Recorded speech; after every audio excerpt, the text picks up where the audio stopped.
নমস্কার বন্ধুরা, শুভ সকাল। আশা করি সবাই ভালো আছো। আজকে আমি রান্না করব সর্ষে বাটা দিয়ে কাঁচা ইলিশ। তো এখানে আমি 3 টুকরো ইলিশ মাছ এখানে নিয়ে নিয়েছি। আর এখানে আমি 2 চামচের মতো সাদা সর্ষে নিয়ে নিয়েছি আর 4টে কাঁচা লঙ্কা নিয়ে নিয়েছি। দুটোকে আমি একসাথে করে বেটে নেব। এবার আমি গ্যাসের মধ্যে একটা কড়াই বসিয়ে দেব। কড়াইটা গরম হতে হতে এখানে আমি মাছগুলোতে একটু নুন হলুদ মাখিয়ে নেব।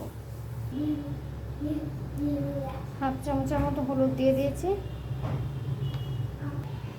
আর হাফ চামচ নুন দিয়ে দিয়েছি।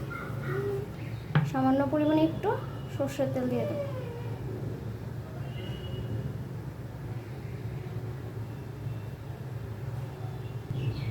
ভালো করে মেখে নেব।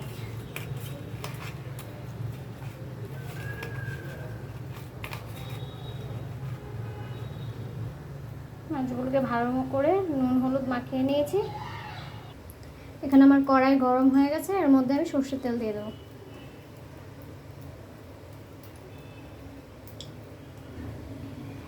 আমার তেল গরম হয়ে গেছে, এবার এর মধ্যে আমি একটু ফোড়নের জন্য কালো জিরে দিয়ে দিয়েছি।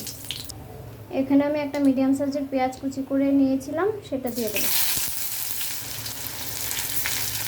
পেঁয়াজটাকে আমি একটু হালকা লাল লাল করে ভেজে নেব। আমার পেঁয়াজটা হালকা করে ভাজা হয়ে গেছে, এবার আমি বেটে রাখা সর্ষে আর কাঁচা লঙ্কাটা এর মধ্যে দিয়ে দেবো।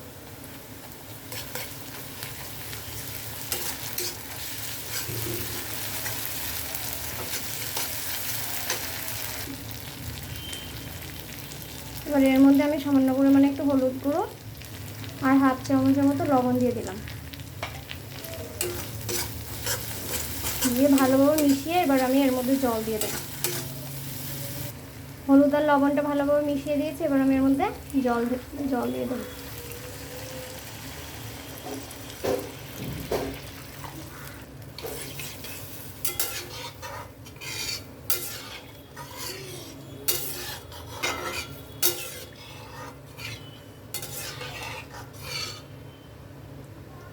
জলটা ভালোভাবে ফুটে উঠলে আমি এর মধ্যে মাছগুলো দিয়ে দেব। ঝোলটা ভালোভাবে ফুটে গেছে, এবার আমি এর মধ্যে মাছগুলো দিয়ে দেব।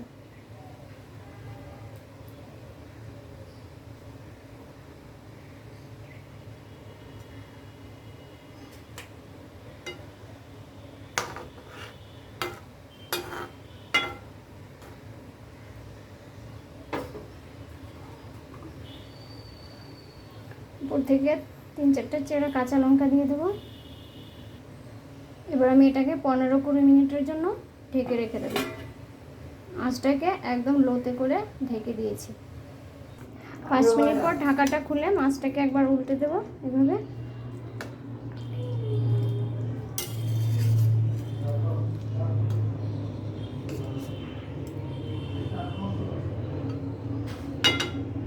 মাছটাকে উল্টে দিয়েছি, এবার আবার ঢাকা দিয়ে দেবো। 15-20 মিনিট পর এবার আমি ঢাকনাটা খুলে নেব।